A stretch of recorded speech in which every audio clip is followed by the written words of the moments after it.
Pag-uusapan natin ngayon, ito po, no, si Auntie Claire. Maraming salamat nga po pala kay Auntie Claire sa patuloy po na pagbibigay sa atin ng content. Basta po si Auntie Claire ay pa-press con, sigurado po may content na po tayo. Kaya thank you very much po dito kay Auntie Claire, no, sa walang sawang pagbibigay sa amin ng content. Yan. Okay, pag-uusapan po natin ngayon, ito po, no, yung mga tinuran po ni Auntie Claire. Talagang nagpo-focus po sila, no. Siguro ito po yung pinaka-worst talaga, no. Pinatutunayan lang nila na pinaka-worst talaga tong pagtugon sa problema ng bansa, no. Ang dami po yung prioritization. Doon tayo namomroblema sa prioritization na alam niyo po, yung mga gobyerno po, may kanya-kanyang priority yan, di ba? Makikita niyo po sa mga priority ng isang administrasyon kung matino po, kung kung nasa tamang direksyon. Okay? Kung ang priority po ng gobyernong ito, ayon kay Claire to kasi wala naman tayong ibang access kundi si Claire lang. Kung pakikinggan natin na si Auntie Claire, fake news po ang pangunahing problema ng Pilipinas. Kasi sa kanya po nagmumula, may interagency against fake news. Wala po yan, no? Minamaliit po nila lahat ng problema ng Pilipinas tulad po ng mataas na presyo, kahirapan, kagutuman, mababang pasahod, at iba pa, no? Kung si Auntie Claire ang pakikinggan natin,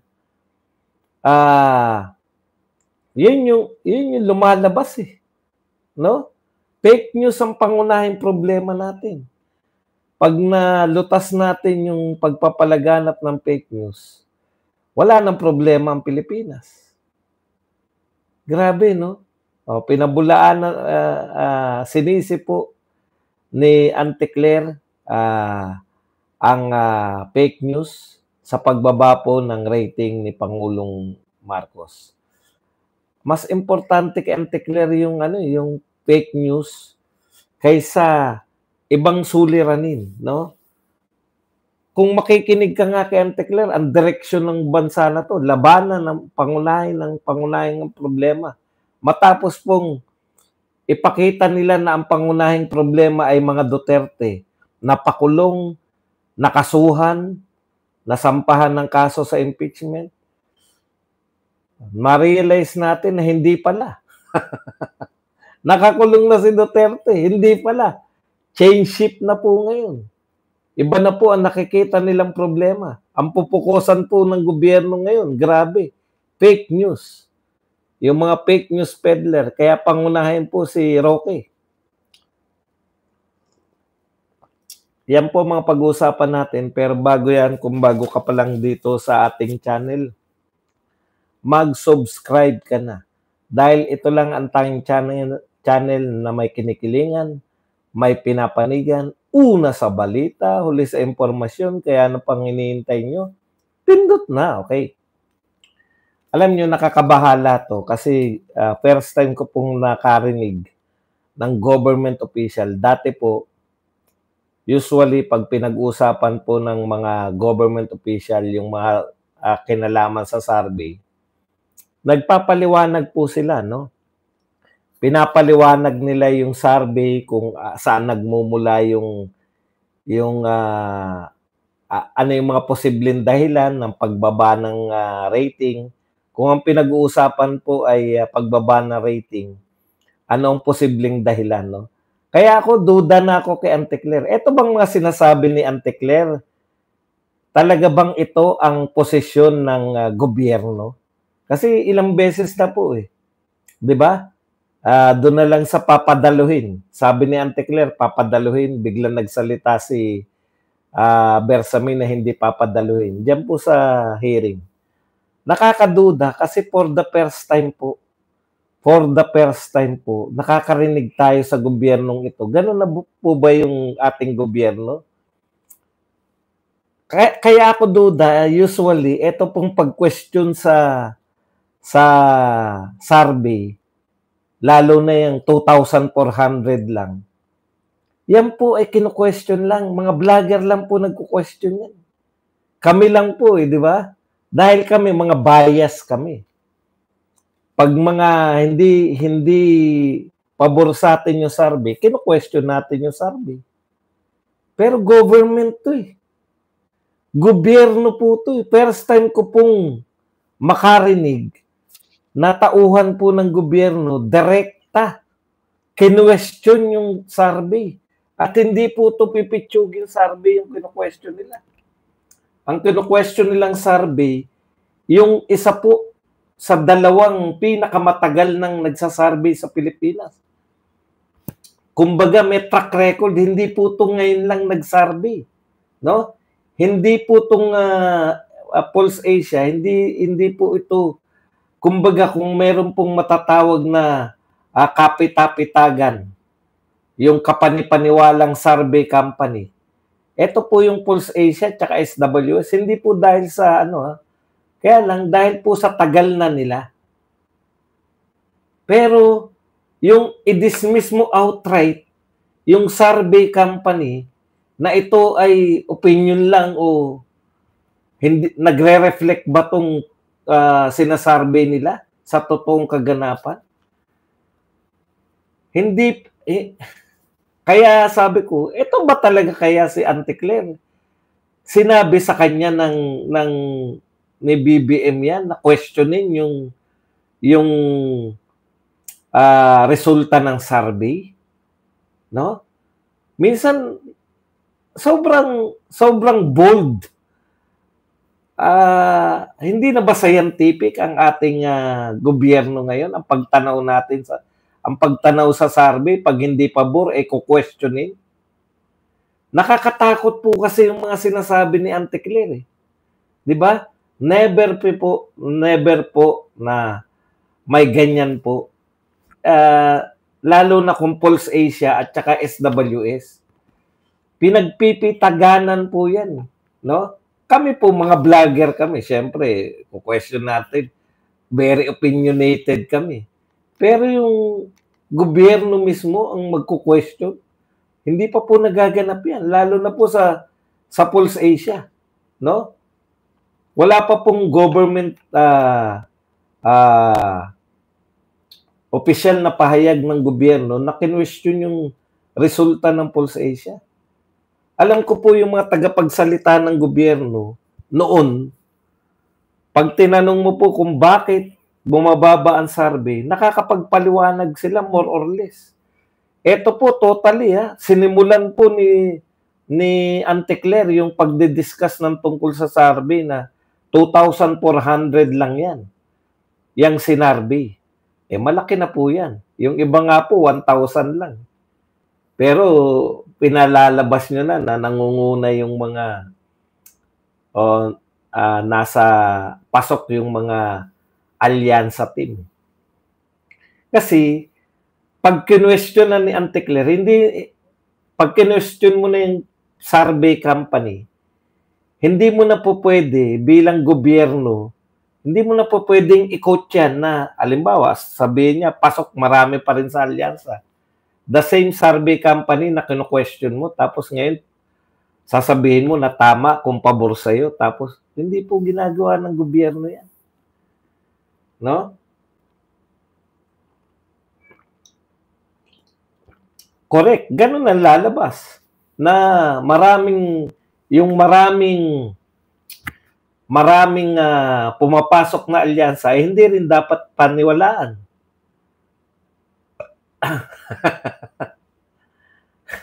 Nag-aral naman po tayo ng kolehiyo. Scientific po yung mga survey. Lalo na po kung pinagpipitaganan na yan. Anyways, i-share lang natin yung mga sinasabi, ha. Oh, bumawi naman siya. This time, mas imposible yung sinagot. Yan nagre-reflect daw sa survey, fake news. Oh. May bawi siya, no? Ang pinagpapalagay, ang paliwanag niya ngayon, so una kino-question niya yung survey. Ito bang 2,400 na to? Totoo ba na nire-reflect nito yung kagustuhan ng tao ng 120 million? Artel Villacorta, thank you very much sa $279. Nire-reflect ba ng 2,400 yung 120 million katao? O, yan yung una niyang question, no? Pero, ito naman po, ang sinasabi niya, reflective daw po, kung ano daw po yung resulta ng survey, pinabla niya na, hindi niya na kinakailangan magpaliwanag. Resulta yan ng fake news. Umiiral na fake news. Ay, teka muna, no? Ayon din kay Auntie Claire, sino ba talaga dapat ang nagtatama ng mga fake news? Auntie Claire, kung nakikita mo na may fake news, sino po ba ang nagtatrabaho dapat para maitama yung fake news? PCO. Katunayan, pinagmalaki rin ni Auntie Claire. First day pa lang daw nila, yun daw ang pinatatrabaho sa kanila. Ha? Sabi po, first day pa lang, ang sabi daw ng Pangulo sa kanila, spread the truth. Yan daw ang trabaho ng PCO. Unang araw pa lang niya, spread the truth. O ano po ibig sabihin? Kung inaamin nyo na laganap ang fake news, kasi sino tayo para magsabi ng contrary? Sila yung may data, sila yung may pera, sila yung may nagko-quote ng mga pag-aaral.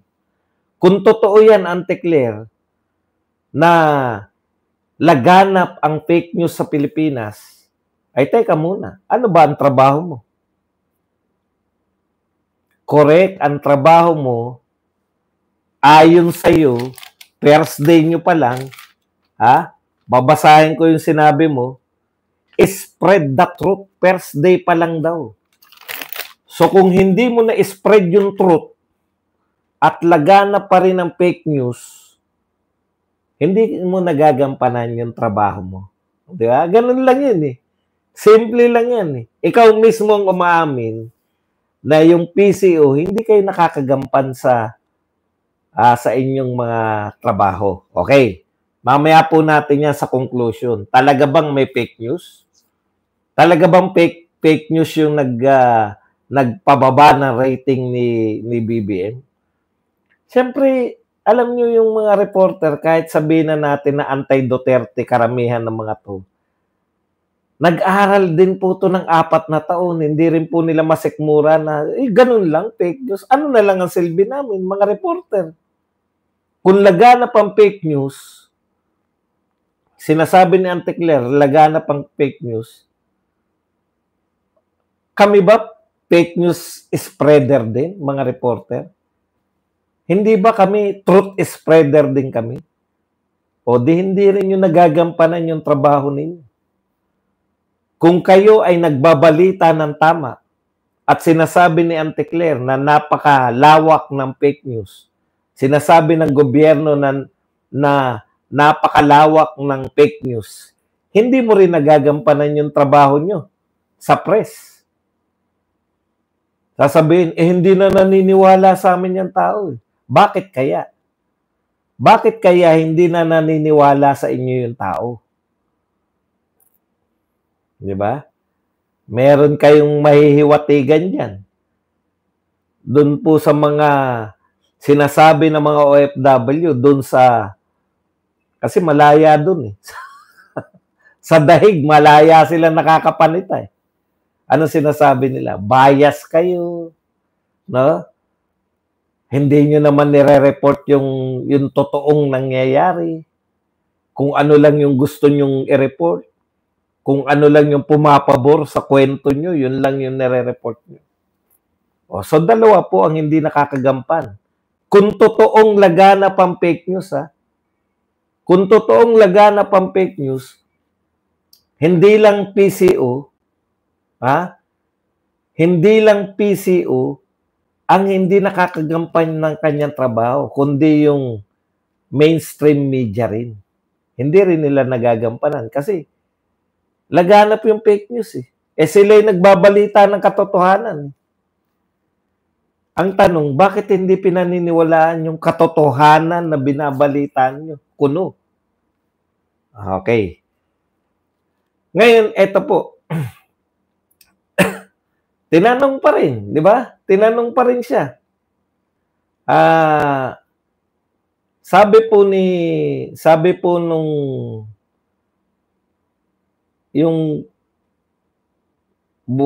eto pa ang isa, no? Ang tinatanong pa ni Auntie Claire, yung bang 2,400 nabababaan ng serbisyo ng gobyerno. So meron ng ano ngayon, meron na siyang duda ngayon. Baka naman yung natatanong, nagki-create siya ng duda sa survey. Ang sinasabi niya naman ngayon, baka naman yung mga tinatanong hindi nabababaan ng serbisyo ng gobyerno.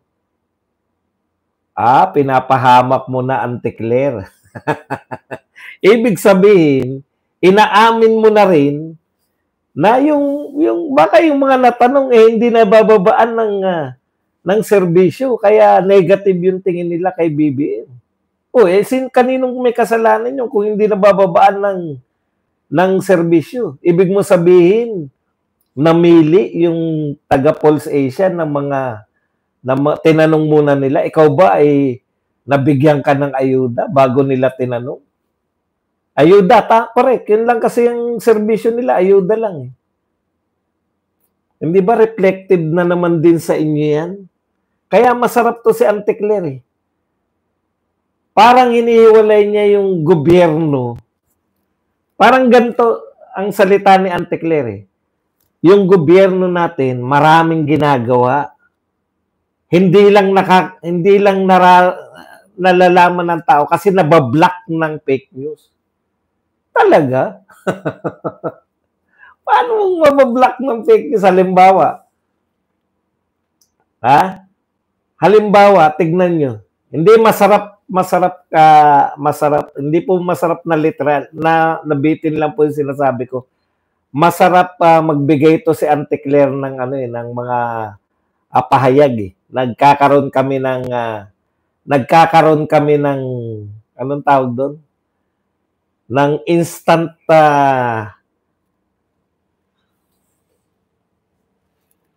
teka, malulubat ako. Nagkakaroon kami ng instant na banat sa gobyerno dahil kay Auntie Claire. Okay. Kaya masarap siyang assistant secretary. Libreng research, libreng banat. Nariyan Hindi. Nagkakaroon, siya mismo nagbibigay sa amin ng pambanat. Okay. Parang nagsasalita kasi si Auntie Claire. Pag kino-question mo kasi yung isang sikat na survey company na never pong ginagawa ng isang matinong gobyerno. Ngayon ko lang po narinig yun. Na kino-question po ng gobyerno yung resulta ng survey. At ang pag-questionan niya ng resulta ng survey, hindi scientific. Ang sinasabi niya, baka hindi nakarating sa tao yung serbisyo ng gobyerno. Hindi ko alam kung ano yung sinasabi niyang hindi nakarating. Di ba? Okay, ano pa? Kung serbisyo po ng gobyerno ang nape-fake news, hindi po pwedeng ma-fake news. Simple lang po nung sinasabi ko kay Duterte. Hindi mo kinakailangan manood ng PTV4. Di ba? Kung para maramdaman mo. Ibig sabihin, walang tulay, nagkaroon ng tulay. Ganun po kasimple si Duterte. Di ba ano yung sinabi ni Duterte nung siya po ay paalis na sa tungkulin? Ano po ang legacy na may iwan nyo sa Pilipinas? Wala. Nothing. Sabi ni Duterte, nothing. Lumingon-lingon ka lang sa paligid. Yan yun. Okay.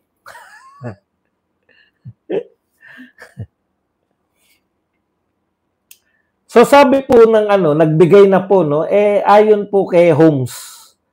Si Holmes po, siya po yung presidente ng Pulse Asia. Mukhang ang dahilan ng kaya kapanipaniwala si Holmes eh. Mababa, bumaba, ang laki ng binaba ni BBM. 2 digits. Kinakailangan nilang ipaliwanag, di ba? Ano paliwanag ng Pulse Asia president? Sabi niya, hindi nga raw surge to eh. Continuous po yung pagbaba ni BBM. So, regardless, kahit po pinakulong si Tatay Digong o hindi, continuous po na bumababa na si BBM dahil hindi siya nakakatugon. Again, hindi ako naniniwala dun sa analysis na yun. Pero pagbigyan muna natin yung analysis ni Holmes. Dahil sa pagtugon, hindi nakakatugon si BBM sa mga problema ng lipunan. Ano po? Katulad ng mataas pa rin yung presyo ng bigas. Di ba? Yun, particular sa bigas eh. Tapos, maliit ang kita ng tao, yung sahod, hindi umaakit yung sweldo. Tapos, ito po, yung katiwalian sa gobyerno. Yan po, ramdam ng mga tao. Kitang-kita nila na may katiwalian sa gobyerno. Okay. So, ang sagot dyan ni Auntie Claire, nakakarating ba sa yung serbisyo sa 2,400? Tapos, hindi naman daw tinutulugan ni Pangulo. Hindi naman daw po tinutulugan ng Pangulo yung pagtataas ng sweldo. Baka kinakailangang matulog ng Pangulo. Ang daming beses ko, alam niyo po, pag may tutugunan po sila, lagi ko naririnig yan. Hindi na nga kami natutulog eh. Minsan naniniwala na ako na walang tulugan talaga eh. Baka kinakailangan nyo na sa gobyerno magsipagtulog lahat para, minsan yung mga walang tulog, wala nang direksyon ng utak eh. Lagi ko naririnig, hindi tinutulugan, hindi na natutulog. Baka baguhin nyo naman. Matulog kaya kayo sa gobyerno para mapahinga. Laging ting merong suliranin. Hindi na nga kami natutulog. Alam niyo po, leadership po, hindi naman po yan nakukuha sa kasipagan eh. No? Hindi po yan nakukuha sa kasipagan. Nakukuha po yan sa resulta. Pwede ka nga, meron kami kasabihan ng koleyo, may samahan kami, iwasan ang PI na sakripisyo. Halimbawa po, nang pwede ka mapagod pero walang silbi. May pamasahe ka naman. Pero nilakad mo mula Quiapo hanggang Quezon City. Pagod ka ba o hindi? Pagod. Pero may silbi ba yung pagpapagod mo? Pwede ka namang sumakay. Yun yung sinasabi natin. Hindi po lahat ng napapagod. Pagpalagay na natin, tama si Auntie Claire.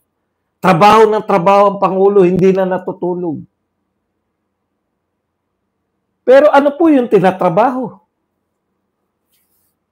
No? Hindi po uubra na mapagod ka lang sa trabaho na walang dahilan.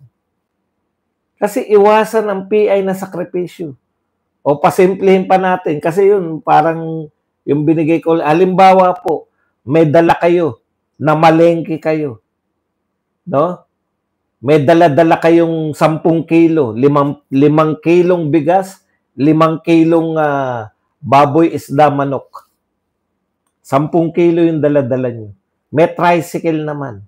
May pambayad ka ng tricycle. Pero nilakad mo yung 1 kilometro mong bahay. Pagdating sa bahay, napagod ka, natulog ka na lang. Huwag nyo akong at pagod ako sa pamamalengke. Kung nag-tricycle ka, hindi ka sana napagod. Baka napapagod naman kayo na iba naman yung direksyon nyo. Saan ba kayo napapagod? Sa paghahanap ng fake news?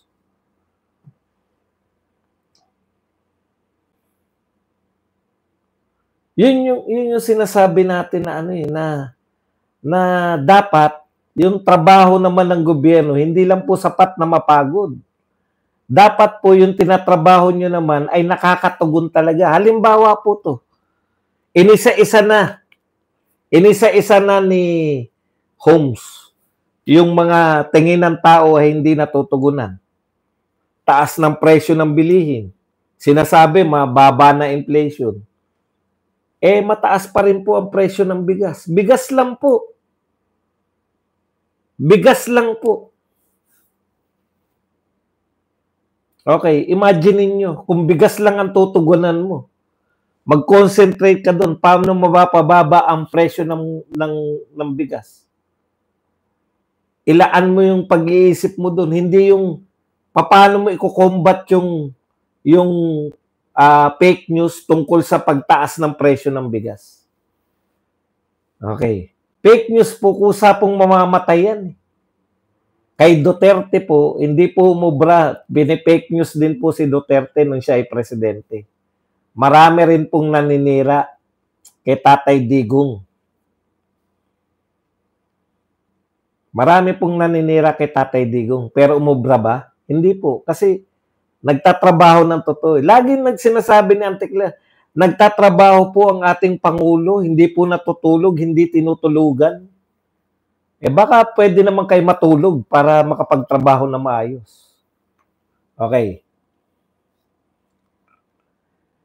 Sagutin natin, no? Sagutin natin tong ano yung sinabi ni Antikler sa presidente. Ang ganda ng paliwanag niya, no? Ito dapat tinutugunan. Mataas ang presyo ng bigas. Maliit ang kita, hindi matagal na pong hindi tumataas ang sweldo ng mga manggagawa at laganap ang katiwalian. Pag yan po tinugunan, pag yan po tinugunan ng gobyerno, baka tumaas siya. Ang problema, hindi po niya nakikita yan ng problema Ang nakikita nilang problema ayon kay Antikler ay fake news. Paano niya sinagot? Ito po ang sinabi. DDS puro bigas daw, si Claire puro fake news. Hindi po, yun po yung ramdam ng tao. Okay, opinion lang ni Holmes. Opinion lang daw ni Holmes yung sinasabi niya. Okay, dapat malaman ni Holmes ang katotohanan. Grabe, hindi mo pala alam Holmes ang katotohanan. Dapat tinanong natin si Holmes, kayo po ba'y nanonood sa PTV4?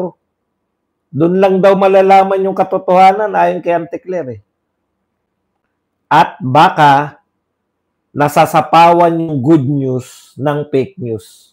Bumabalik po sa fake news Nagsasabi na po si Holmes, nagsasabi na po siya ng ito yung mga posibleng dahilan kung bakit bumababa, hindi natutugunan ni Pangulong Marcos yung presyo ng bigas, hindi natataasan yung sweldo ng mga manggagawa, laganap ang katiwalian.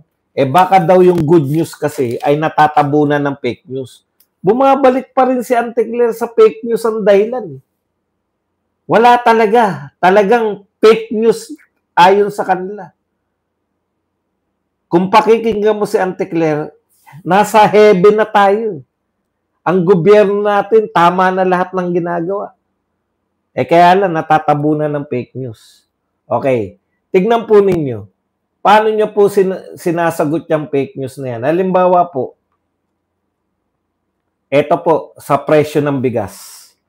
Paano niya po sinasagot? Ayaw niyo sa fake news, Pero ito po ang sagot niya sa bakit hindi mapababa yung presyo ng bigas. Sabi ni Antikler, dahil sa kasalukuyan po, because of rice tarification law, na ang author ay si Senator Cynthia Villar, ay ang nag-i-import po dito ay mga private companies, hindi po nahahayaan ang government na mag-import. Kaya po noon pa po hinihiling ng administrasyon na magbigay po ng power. Magkaroon po ng amendments ang RTL patungkol po sa karapatan at authority at power ng NFA. Pero ito ay nadlangan po ni Senator Cynthia Villar. So kayo na po mag-research. Parang sinasabi ni Antikler na wala siyang magawa kasi may anti-tarification law kaya hindi talaga bababa ang presyo. Tanong, nung tumatakbo po ba si BBM, walang anti-tarification law? Nung sinabi niya po na 20 pesos yung bigas, wala po bang anti-tarification law noon? 3 taon na po eh. Ang sinisisi nyo pa rin, si Villar na sa batas. Kayo po nagpapatupad ng batas eh. Tandaan po nyo. Ang Pangulo po, ang lakas-lakas po ng power ng Pangulo. Nagawa niya ng Maharlika Fund eh. Batas po yun. Kung talagang yan po ang problema, yung rice tarification law, kaya hindi bumababa ang presyo ng bigas. No? Ito po magtapatan tayo. Bilang Pangulo, wala kang kayang gawin? Meron. Di tanggalin mo yung batas. Ang dami niyang kaalyado eh. Kontrolado niya yung Senado, kontrolado niya yung Kongreso. Kaya nga naipasa yung Maharlika Fund eh. Na wala pa ring silbi sa atin hanggang ngayon. Kumuha lang ng pera eh. Pwede niya po, kung yan lang po ang dahilan, dinadahilan nila, unang taon pa lang, unang buwan pa lang, unang araw pa lang, pinatanggal niya na sana yung rice tarification law. 3 taon na po, Auntie Claire, 3 taon na eh. Ngayon lang namin narinig na si Cynthia Villar pala ang may kasalanan. 3 taon na po. Buhat po ng umupo, pataas ng pataas ang presyo ng bigas. Ang dami niyo pong ginawa eh. Meron pa kayong tinanggalan ng tarif, yung bigas. 3 taon na, sasabihin ninyo. Naging secretary pa ng Department of Agriculture si BBM. Hindi naman kayo ngayon lang nagsimulang manungkulan eh. Auntie Claire, hindi kayo ngayon lang simulang manungkulan. 3 taon na po kayo sa tungkulin. Tapos ang kakatwiran nyo, si Cynthia Villar ang may kasalanan, para mo sinasabi na inutil po kami. Pag nagawa na po ni Villar, hindi na namin kaya. Kaya magtiis. Yun ba gusto mo sabihin, Auntie Claire? Magtiis tayo sa presyo na... Hindi ko po yan... Wala akong pakialam sa anti-tarification law. Kung yan po ang dahilan, nakita ng Pangulo, pwede niya pong tanggalin yan. Ipatanggal. Baka naman nagdadahilan na lang kayo.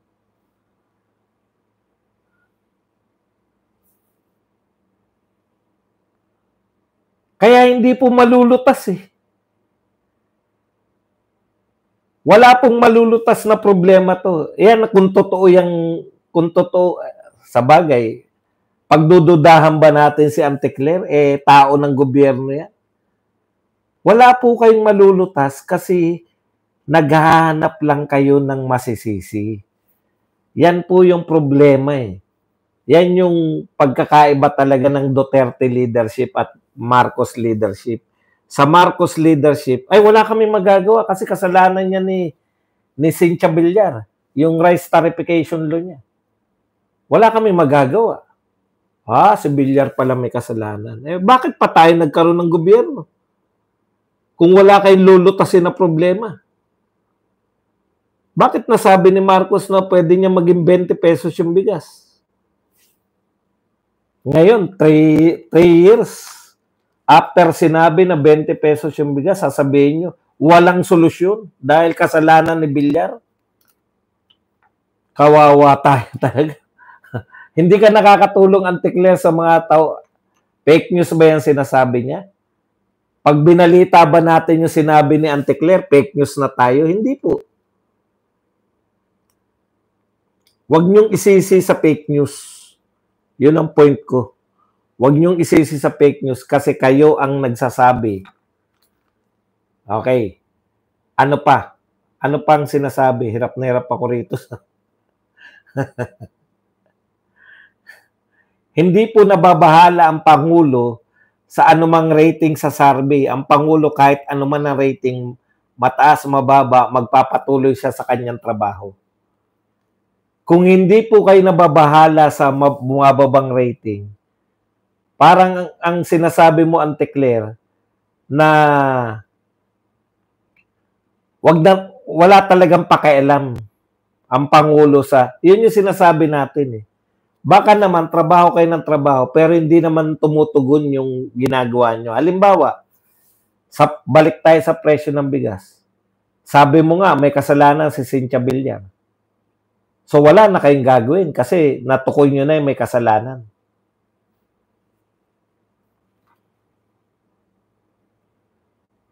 Okay. Madiin po, eto po tutugunan nila, madiin po ang direktiba ng ating Pangulo na sawatain, pigilan ang fake news. Hindi po ito nakakaganda sa gobyerno. Hindi po ito nakakaganda sa ekonomiya. At hindi rin po ito nakakaganda sa taong bayan. Correct. Pero yan lang po ba ang tutugunan nyo? Yan po ba yung focus ng gobyerno natin, yung fake news? Pag nawala po, katulad nito, tignan nyo po hindi po fake news to. Nakakita na naman ako. Nagdodroga. Malamang siya butong hinihitit ito ni ate. Hindi po fake news yan. Pag sinabi po na, pag ang naging konklusyon po ng mamamayan ay laganap ang droga, saan po nila nakikita yan? Sa Facebook. Ito po sa Twitter, nakikita ko po, ayan live na live Ewan ko kung pwedeng ipakita yan. Baka hindi pwede ipakita rito sa live natin. Habang nagdodroga po naka-live, tanong ko lang, yan bang mga, ilan na po yan nakita ko? 4 na. Yan bang 4 na yan na nagla-live habang nagsasyabu, nahuli na?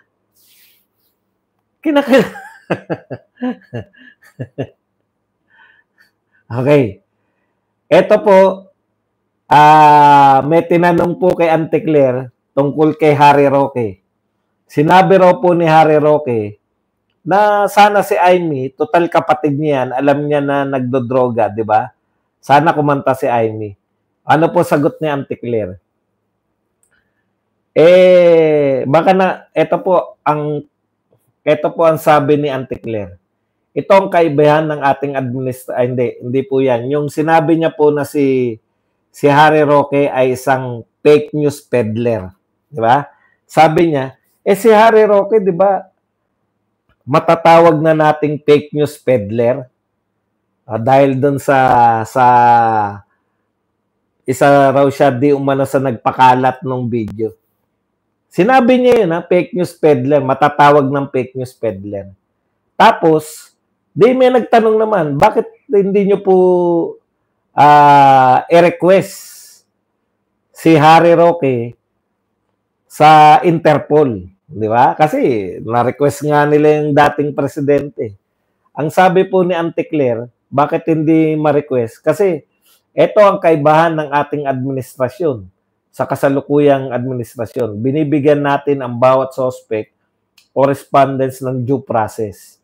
Kailangan po nilang ma-enjoy, kailangan din po nilang ma-enjoy the right to due process. Ba? May due process. Kaya pala hindi nila pinapa-Interpol pa si Harry Roque kasi may due process sila. Tinawag mo ng madam tinawag mo ng fake news peddler Tapos sasabihin mo ngayon due process. Di ba? Walang di umano, fake news peddler. Matatawag na nating fake news peddler. Nasaan ang due process doon? Okay.